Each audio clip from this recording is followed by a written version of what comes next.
Welcome to Randy's Old Time Radio Shows. Today, we step back to 1952 with the courtroom drama Defense Attorney, starring the powerful voice of Mercedes McCambridge as Martha Ellis Bryant, one of the few female lawyers to headline an old-time radio show. Sponsored by Armour & Company, this series reminded listeners that justice isn't always black and white, and sometimes it takes a strong defense to uncover the truth. Listen to Mercedes McCambridge as defense attorney following this important reminder. On this long Labor Day weekend just ahead, there will be an estimated 37 million drivers on the road. They are not all careful drivers, but we hope you are. Watch your own driving and watch out for the other fellow, too. Be careful. The life you save may be your own. Perhaps in order to get to your destination a bit sooner, you'll be tempted to step on the gas. Speed too great for safety under prevailing conditions is the violation most frequently reported as contributing to motor accidents. So slow down. Don't let death take your holiday.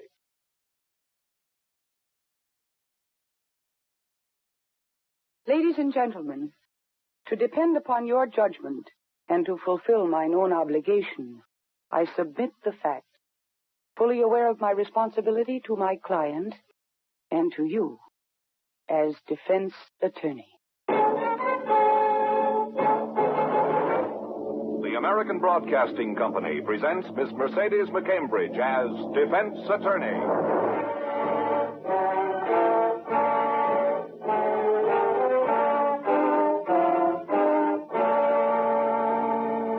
When Martha Ellis Bryant chose law as a career, she accepted the challenge of defending the defenseless. Mike Tully was one of the defenseless. Already convicted of murder in the first degree, he sits staring at the floor of his death cell, listening to the approaching steps of his final visitor. Hello, Mike. Hello, Miss Bryant. Hi. Mike, I've just come from the Court of Appeals. And It's all right, Miss Bryant. You don't have to say it. As soon as I saw your face, I knew the answer. Mike, I'm sorry. Of course, there's still the governor. I'll try for a stay of execution. No. Don't do it. Well, there's always a chance, Mike. Yes. Always a chance. For what? Another 48 hours, another week, or another month? Another month of life. Oh, no. Another month of waiting for death. I don't want to wait anymore. Don't give up. Not yet, Mike. Please Don't give up. That's easy for you to say. What am I supposed to do? Die with a smile on my face? Am I supposed to say, what a great joke on the state. They're executing the wrong man? I didn't say that. Oh, no, you didn't say it, but it's easy for everybody else to be calm and logical. I'm sorry, Miss Brown. I apologize. All right, Mike. No, it isn't. I've given you a rough time right from the start, and you don't deserve it. Not the way you've been pitching. My job. Oh, I don't know what gets in him. I just can't explain it. Well, if I was guilty, if I was dying for a reason, maybe then I could die like a man. But I'm going to die for something I didn't do, and Oh, yes, I had a fight with Davidson. Sure, I admitted that. But that's all. He was alive when I left. I didn't kill him. I'm just a storekeeper. I'm not a murderer. Mike, have you told the truth all the way? Are you sure you didn't go back to Davidson's store after the fight? Oh, no. I told you 100 times. I closed my shop for the night and I went home. I saw Davidson through the window of his store. He was counting cash. He was getting ready to close up, too. In court, you said that you lowered the awning on your store before you went home. Well, sure was the last thing I did every night before closing. The morning sun hits the store front. It'd fade the fabrics in the show window if I didn't do something to keep it out. Yes, I know all that, Mike, but you've never explained why you left that iron crank handle outside the store after you cranked the awning down. Well, I just forgot it, that's all. I've forgotten it other times. It was always there in the morning. It wasn't there when they found Davidson's body. It was on the floor of his store beside his body, and it had been used to kill him. Well, it wasn't used by me. Is that why I'm here? Can they kill me because something I owned was used to kill somebody else? It didn't set well with the jury, Mike. You were convicted because of that crank handle and the testimony of Mrs. Robert Latham. Mrs. Latham was lying. She told the jury she saw you run out of Davidson's store and jump into your car. She gave the license number of the car. She described it perfectly. A red Nash Rambler. Said she'd just driven up to park in the space right behind your car. Why wouldn't she look at me while she was testifying? Why'd she keep turning her head away? If I can understand that, it isn't easy to help send a man to an electric chair. Well, I left the store. It was my own store, and I walked to my car. I got in and I drove home. Davidson was in his place, and he was alive, and nobody else was around, and nobody drove up to park behind me. That woman lied. She had no reason. Then she did it without a reason. Mike, there's always a motive in lying as well as in murder. Mrs. Latham is absolutely without motive. She'd never seen you before. She had nothing against you. She didn't know Davidson or anybody close to him. I checked. Well, then she was mistaken. She saw somebody else. The license number she gave was yours, Mike. And you do have a right. It's not true. I don't care if she had 1,000 license numbers, and they were all mine. She didn't see me run out of Davidson's store. Oh, it doesn't make any difference now, anyhow. I couldn't convince a jury, and I can't even convince my own lawyer. Mike, I tried to believe you. I know you have. You've tried. It's not your fault. Like you said, there's a motive for everything, and everybody thinks I had a motive for killing Davidson. Well, you fought with him. Oh, yeah, fought. Do you ever see a fight between two shopkeepers, Miss Bryant? Two men who spend their lives indoors, never getting any sun, any exercise? Oh, yeah, that's some fight. A lot of yelling and pushing, a lot of punches that didn't hit anything. Wouldn't have hurt if they did. Oh, yeah, that was some fight. If only you hadn't gone looking for trouble. Well, I know that now, but he broke his promise. When he rented me the store, I told him I'd set up a haberdashery. You know, shirts, ties, robes, and shoes. And he was selling suits in his own place. And two businesses like that, well, they could work in together. They'd help each other. And he started to put a haberdashery line in his own place, trying to cut me out. Well, I just wanted to get out of my lease so I could move. That's just all there was to it. We argued, yes, but I didn't kill him. Mike, can you think of anything at all that you haven't told me before? No. Because if there is anything, this is your last chance to tell me now. No, there's nothing. All I want to say is, no matter how I've acted, what I've said to you, I am grateful for your help. Well, then why don't you prove that to me? Mike, sign this appeal to the governor. Give me a little bit more time to help you. Mike, how about it? No. But I might be able to do... Please, Miss Bryan. I've resigned myself to what they're going to do tomorrow night. I'm not a brave man, but I've mustered whatever courage I have to take me from this life into the next. And if there's another delay, I'll lose that courage. And there's no hope for me. You know there's no hope for me. Is there anything you want? Is there anything that I could have sent in here for you? Yeah. You go to church, Miss Bryan? Mm-hmm. Well, then there's something you can do. You can say a prayer for me. Yeah, and while you're there, you say a prayer for Mrs. Robert Latham, too.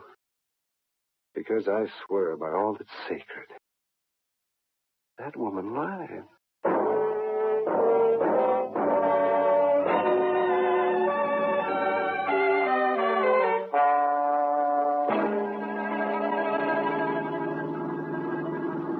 Marty, sometimes I wish you weren't an attorney. I hate to see you going into places like that. Well, thank you for driving me up, Judd. I'll have to come up here again tomorrow. You, tomorrow, why? City desk has assigned me to cover the execution. Ah, Judd. It's a rotten assignment. But you just have to remember that the man in the chair is dying because he killed somebody else. Suppose the man in the chair is innocent. You mean you're not convinced Mike Pelly killed Davidson? I was convinced until just a few minutes ago. Marty, don't let your sympathy get the best of your judgment. No, this isn't sympathy, no. Mike Pelly's given up all hope of living. But he hasn't changed his story. And if he were guilty, I think he'd admit it now. Instead, he asked me to say a prayer for Mrs. Latham because she lied. Marty, why should she lie? She's a prominent and respected woman. She's Robert Latham's wife. You're pretty sold on Robert Latham, aren't you? I respect him. He left a big business to go to Europe and help with a rehabilitation program. He's going to wind up as an ambassador, Marty. And he'll deserve it. How can you doubt the wife of a man like that? Just the same, I'd like to hear her story once more. Because if Mike Kelly is innocent, we've only got till midnight tomorrow to find out. Are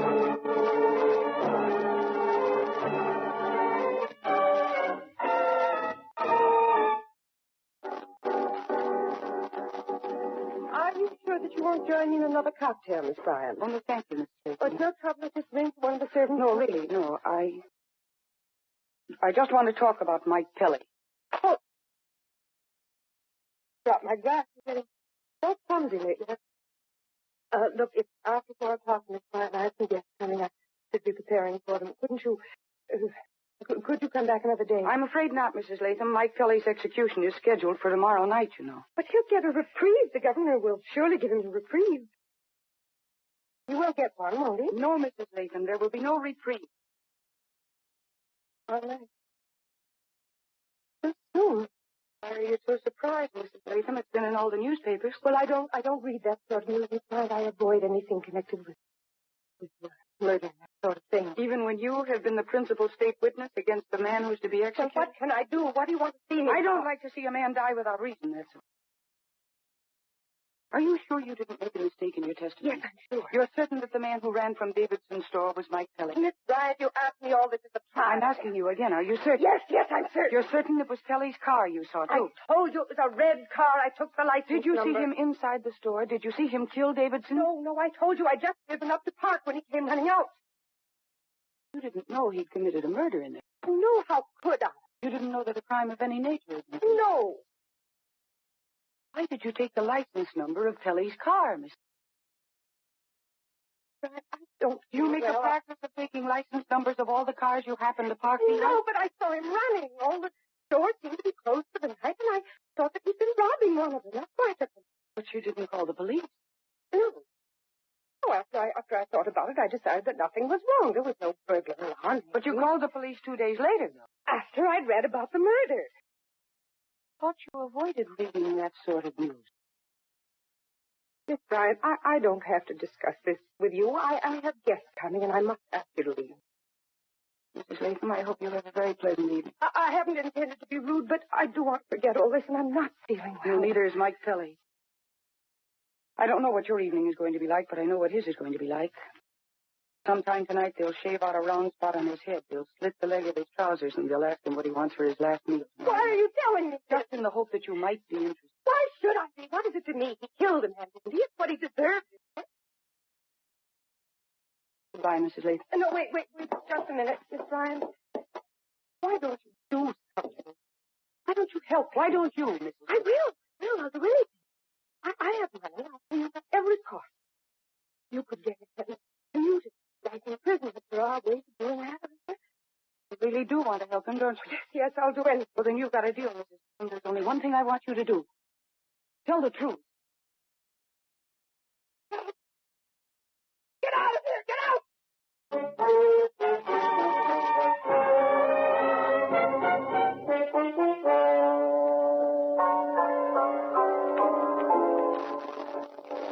And that just about sums up my little interview with Patricia Latham, Judge. That sounds like it was quite a session. But after all, Marty, she repeated the same answers that she gave you in court. Yeah, but not in the same way. In court, she was just nervous. Now she seems pretty close to being hysterical. Well, that's strange, Yara. No, it isn't really strange. A death sentence is just words. You see the condemned man. He's sentenced, but he's still alive. That woman's just realizing that Kelly is really going to die and that the words are about to become fact. Patricia Latham's going to pieces. Only one thing could cause that, Judd. Tremendous struggle with her own conscience. Now, wait a minute. You're not thinking that Patricia Latham murdered Davidson, are you? I don't know. I'm just convinced that Mike Kelly didn't. Marty, get back to the roots, the motive. For days I helped you check on her. She never knew Davidson or Mike. No, maybe not, but there's a connection someplace. There's a link we've got to find. Judd, take me to Davidson's store. Again, Marty? We've been there 100 times. Not since the trial ended 4 months ago. Somebody else probably has the store by now. Kelly's place, too? No, Davidson owned the property, and both places are padlocked till probate. Nothing will be changed. Well, what do you want to see this time? Same things as before. The windows, the awning, the place where Mrs. Latham said she parked, and the line of vision between there and the entrance to David's. Marty, I don't want to be vulgar, but... Well, whatever happened to the evenings we used to spend necking? Judge, you know how I feel about you.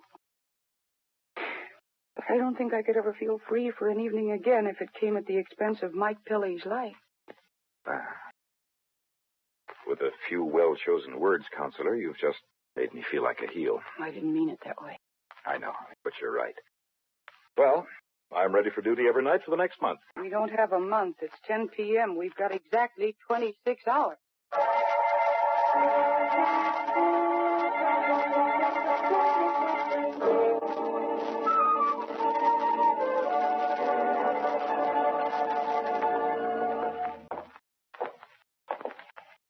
Well, that's it, honey. She could see everything all right. Her story still holds up. Yeah. The shopping district gets pretty deserted at night, doesn't it? Mm-hmm. All the shops are closed by 8 o'clock. Hey. What? Everything is closed by 8. So what was Mrs. Latham doing here that night? Pelly said he'd closed up. Stores here aren't the kind she'd shop in anyhow. Menswear. You should have paid closer attention at the trial, Judge. Huh? Mrs. Latham said she'd just been driving through on the way to a theater party. She dropped a lighted cigarette on the floor of her car. She pulled over to the curb to pick it up. Well, there goes my claim to fame as a shamus. But don't I rate a kiss for trying? No, Judge, somebody's coming. Huh? Oh, it's just a special cop. Trying the doors to the shops, making sure they're locked. Evening. Good evening. He didn't try the doors to Davidson's or Pelly's. No need to with those padlocks on the doors. But, Judge, the door to Davidson's store wasn't locked the morning his body was found. How come that special policeman didn't discover the open door the night of the murder? Thought. Hey, fella. Yeah, we'd like to talk to you. Trouble, ma'am. Oh, there's no trouble, officer. Do you work in this district here every night? Yeah, Merchants Police and Protection Service. Why? How long have you had this section? Oh, a little over 2 years, I guess. Were you on patrol around here the night that Mr. Davidson was killed? Guy who owns the suit store, yeah. But I wasn't around just when it happened. Well, what time do you make your rounds? I mean, do you have a fixed schedule for... Uh-huh. I check this block like now around 11 p.m. I come through again about 2 a.m., then about 5 a.m. The coroner's report showed that Davidson was killed at about 8:15, Marty. I know. Officer, how come you didn't discover that the door to Davidson's store had been left unlocked that night? I had no reason to discover it, lady. Davidson didn't take our service. Uh-huh. That answers that, Marty. Thank you very much. You're welcome. Night. Thanks. Good night. Oh, just a second. Yeah? I saw you drop something in the doorway of that last store that you tried. Just a card showing the door's been checked. I drop one on each call. I see. Well, you tried practically every door on this street. Do all the merchants subscribe to your service? Just about. Was Mike Kelly a subscriber? No. He was pretty new around here, though. Maybe the salesman hadn't got to him yet. Guess him and Davidson was the only ones on this block who didn't take the service. Thank you again. You bet. So long. Judd, what do you think of him? He's just a working guy, Marty. A lot of ex-servicemen on jobs like this. Some of them study for the regular police force. This watchman stuff is sort of a fill-in and helps them get experience. Then you think he's all right? I imagine so. I can't say as much for the outfit he works for, though. What do you mean? The Merchant Police and Protection Service, as they call it, is a racket run by Chuck Duffy, a graduate of the Federal Pen in Atlanta. His salesmen are torpedoes from the same school. Wow. Pretty hard to say no to salesmen like that. Many people do say no, as you can see from the cards in the doorways. The only ones who didn't subscribe were Davidson and Mike Kelly. Now one is dead and the other is about to be executed. And that could add up to something. And we got to find out. Let's go. Well, there's only one joker in the deck, though, Marty. Yeah, I know. Patricia Latham. Mm-hmm. Only I could find some way to discredit her testimony, some way to convince the state that she might be lying. Well, you've checked her 100 times, Marty. She's a reputable woman. How could you discredit Robert Latham's wife? She wasn't always Latham's wife. We don't know anything about her before she came to this part of the country. There might be something in her past that we haven't uncovered. You mean she might have been in jail at some time or involved in some crime? Well, it's possible. We'd have found out about it, Marty. Why? Crime committed in some other place? Some conviction under a false name? Well, even if such a thing existed, we'd never find it. Not without fingerprints, or some form of identification that could be checked reliably with out-of-state police. And there are 48 states. We don't even know where she came from. We could find out from the Hall of Records. Her marriage license. Marriage license. Hey, there's a better way than that. A way we can get fingerprints, too. How? Forget her marriage license. Her driver's license. Thing we want. The application will not only tell us where she came from originally, but her thumbprints will be on it as well. No, not necessarily. That fingerprinting is optional, not mandatory. She might not have given her prints. Why would a reputable woman refuse, Marty? If she did refuse it, it means she had something to hide. With Mike's life at stake, the police might be interested in just a little fact like that. Oh, Judd, I think you're wonderful. Well, that's what I keep telling you. Hey, look, I've got friends at the Motor Vehicle Bureau. You keep your eyes open for an all-night diner or a drugstore. I'll phone and have them start digging. No, you better go yourself. There isn't much time. Well, what'll you do? Go to police headquarters? For what? We haven't actually got anything on Mrs. Latham yet. Don't forget Chuck Duffy and his possible motive. I want to check the reports on his gang. Past crimes don't connect them with this one. No, but you know strong-arm men, Judd. Some of them use guns, some use knives. They all have favorite weapons. I want to see if any one of Duffy's hoodlums had a habit of committing assault with makeshift weapons. Common things like a piece of pipe. Or an awning crank? That's the idea, Judd. Yeah, might give us a lead at that. So you check Mrs. Latham, I'll check Duffy. Drop me at a cab stand and meet me at police headquarters when and if you get anything. And hurry, Judd, hurry.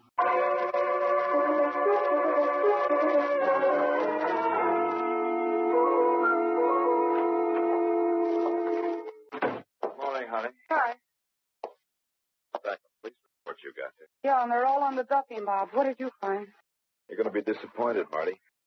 I found nothing. Absolutely nothing. Oh, Judd, what do you mean? I mean that Patricia Latham not only didn't leave her fingerprints on her application for a driver's license, she hasn't even got a driver's license. You haven't got a license. Are you sure of that? Sure, Marty. It's daylight outside. I've been going over those files all night. But, Judd, that proves she gave false testimony. She said she drove up, and she parked behind Mike's car on the night of the killing. And she can still say the same thing, Marty. The only thing it would prove is that she was driving without a license. And that won't save Tully from the electric chair. Well, could her license records be lost? No. The only possibility is that an old license expired. She's got to renew it. Can't you check on that? Check it easily if we knew the year she made her first application. Don't. Boys at the Bureau are still digging for me. If they come up with anything, they'll call me here. Well, what time is it? It's almost 8 a.m. And what have you found in the Duffy gang? Oh, a stack of assault charges against a man named Roy Nichols. Usually assault with a dangerous weapon. And his choice of weapons has always been made on the spur of the moment. Things like a flat iron, a jack handle, a rock. Just the sort of boy to work somebody over with an awning crank if he's got one at hand. Yeah. He look anything like Mike Pelly. I mean, could he be mistaken for Pelly on quick sight? No, Here's his photograph. Oh, no. Well, I hope the boys at the Motor Vehicle Bureau find something. Well, we can't wait for them. You call them and tell them you're not going to be here. Where can I tell them to reach me? At Mrs. Latham's. We've failed at everything else.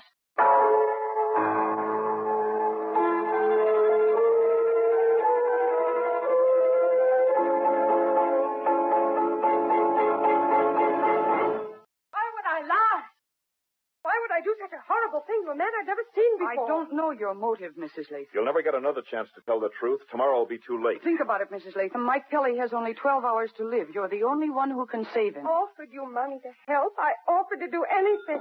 Oh, I think that's for me. No. It's the call that I've been waiting for. It's my husband. I placed a transatlantic call last night, and they've been trying to locate him in Germany. I've got to talk to him. Please go into the other room. Come on, Marty. Must be a phone extension in here someplace, Marty. I don't see one. There, in the corner. Here. I see you've located the extension, Miss Bob. It's all right. It is your call, not mine. I'll be in here when you finish. Hello? Yeah, George, shoot. Applied 5 years ago, huh? And comes from where? Yeah, I got it. Oh, what's that?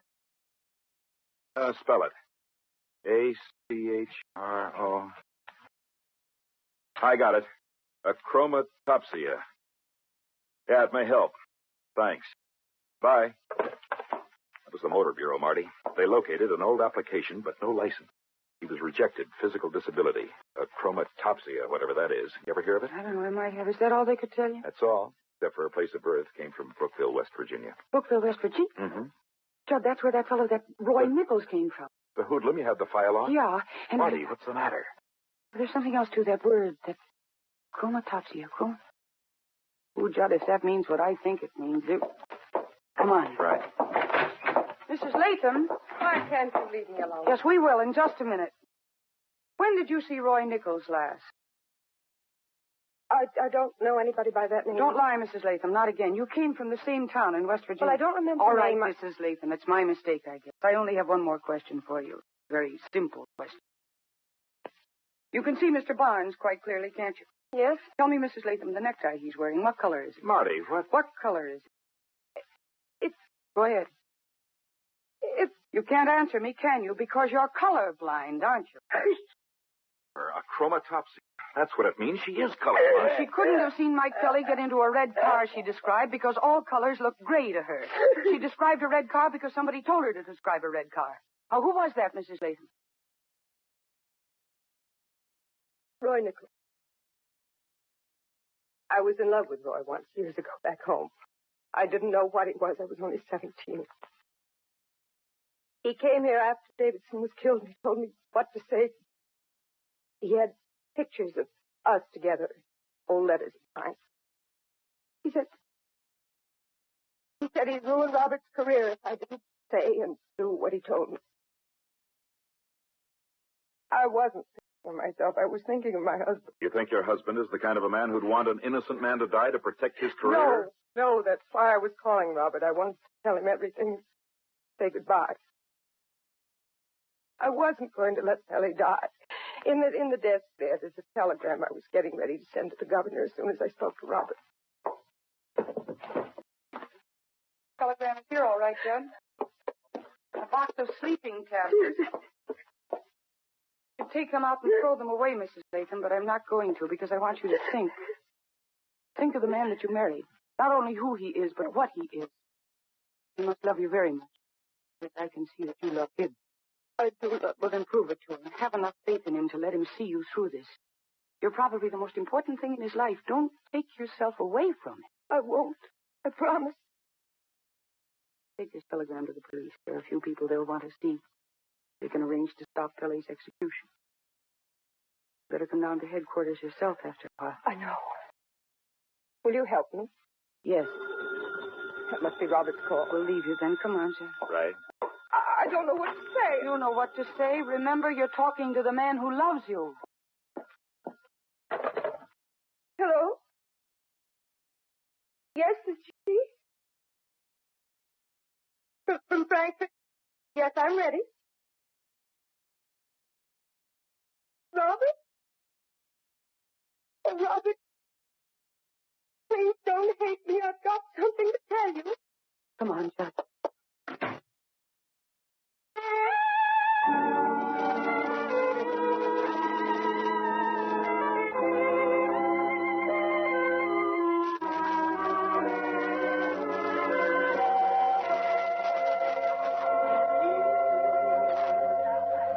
Judd, will you stop admiring your silly old newspaper and pay a little bit of attention to me? Huh? Oh, I was just looking over the story. Why, I think I wrote it very well. all I care about is that headline. Mike Kelly released. I think it's great. Hey, listen to that tune on the jukebox. You know who's doing the vocal? Mercedes McCambridge. You were expecting maybe Mario Lanza? I never knew she was a singer. Well, she is. She'll need more than that record to prove it to me. Oh, you attorneys. Always want proof. Proof. You know something, Marty? I can't get Mrs. Latham out of my mind. How could she have ever been mixed up with a torpedo like Roy Nichols? Well, you don't know very much about women, do you, Jack? Huh? There are two men in every woman's life. The man she marries and the one she's glad she didn't marry. Every woman has a big mistake someplace in her past. Oh, wait a minute. I don't like the sound of that, Marty. Were you ever in love with somebody else? Makes you think I've ever been in love with anybody. Oh, now stop kidding, Marty. I want to know. I'll tell my husband about my big mistake someday. I'll say to him, and once I was in love with a no-good heel, a newspaper man named Judd Barnes. Young lady, I shall drive you home. And this romance is ended. Ah, it's too bad. But I was just going to ask you whatever happened to the evenings we used to spend. Oh, well, Since you put it that way, I'll drive you home by way of the park.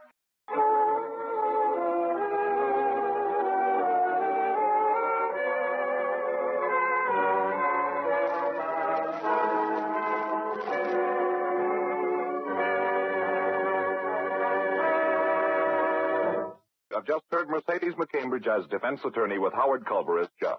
Music was composed and conducted by Rex Corey.